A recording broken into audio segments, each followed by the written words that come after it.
3 বছরের বিবাহিত জীবন পার করেছে সৌরভ ও রিমা। প্রতিদিনের মতো আজও কাজ শেষে সৌরভ বাড়ি ফিরছে।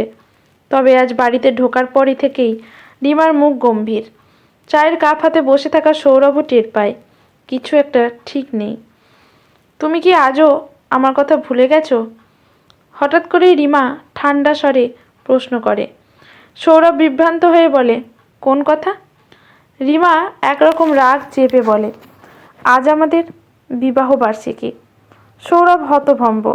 অফিসের চাপ, ক্লায়েন্টের ডেডলাইন সব মিলিয়ে আজকের তারিখটা ভুলেই গিয়েছিল। রিমা রাগ ধীরে ধীরে বাড়াতে থাকে। সে বলে, তোমার কি মনে হয় এসব ব্যাপার কখনো গুরুত্ব পাবে, নাকি আমি শুধু তোমার জীবনে একরকম দায়িত্ব মাত্র? ঝগড়া শুরু হয়। দুজনেই তাদের দুঃখ আর ক্ষোভ একে অপরের ওপর চাপিয়ে দিতে থাকে। রিমা রাগের মাথায় বলে, তোমার কাছে হয়তো এই সম্পর্কের কোনো দামই নেই। সৌরভ কিছুক্ষণ চুপ থাকে। সে কিছু বলতে চায়, কিন্তু রিমার চোখের জল আর রাগ তাকে থামিয়ে দেয়।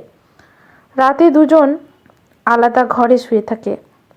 নীরবতা ঘরের চারপাশে যেন ঘনিয়ে আসে। কিন্তু সৌরভ ঠিক করতে পারে না কিভাবে পরিস্থিতি সামলাবে। পরদিন সকালে সৌরভ খুব ভোরে ঘুম থেকে ওঠে। রিমা তখনও ঘুমোচ্ছে। সে রান্নাঘরে গিয়ে রিমার পছন্দের খাবার রান্না করে। পাশে 1 কাপ কফি রাখে। তার পাশে একটি ছোট্ট চিরকুট, তাতে লেখা, আমি ভুল করেছি, কিন্তু তুমি আমার জীবনের সবচেয়ে গুরুত্বপূর্ণ মানুষ, এইবার ক্ষমা করে দাও। রিমা ঘুম থেকে উঠেই দেখে টেবিলে খাবার সাজানো। চিরকুটটা হাতে নিয়ে কিছুক্ষণ চুপ করে থাকে। রাগ কমে যায়, কিন্তু ভেতরে ভেতরে অভিমান তখনও রয়ে গেছে। সৌরভ অফিসে যাওয়ার আগে রিমার কাছে এসে দাঁড়ায়। কোনো কথা না বলে একগুচ্ছ গোলাপ তুলে দেয় তার হাতে। এরপর বলে, আমি তোমার মতো কাউকে আর পাবো না রিমা।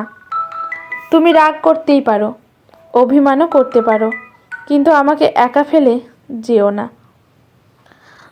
রিমা চোখ মুছে শান্ত গলায় বলে, আমার রাগটা তোমার ভুলে যাওয়ার জন্য ছিল, কিন্তু তোমার ভালোবাসার জন্য নয়।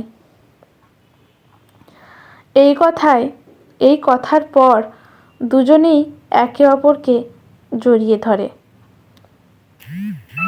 গল্পটা এখানেই শেষ হয় না।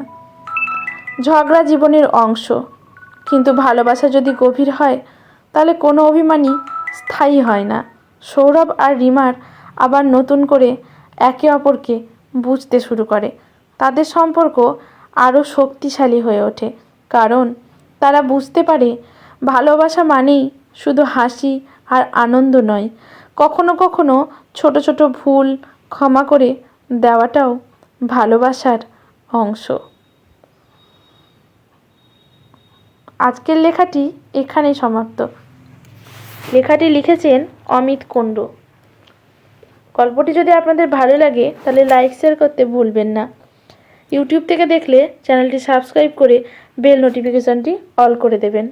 ধন্যবাদ।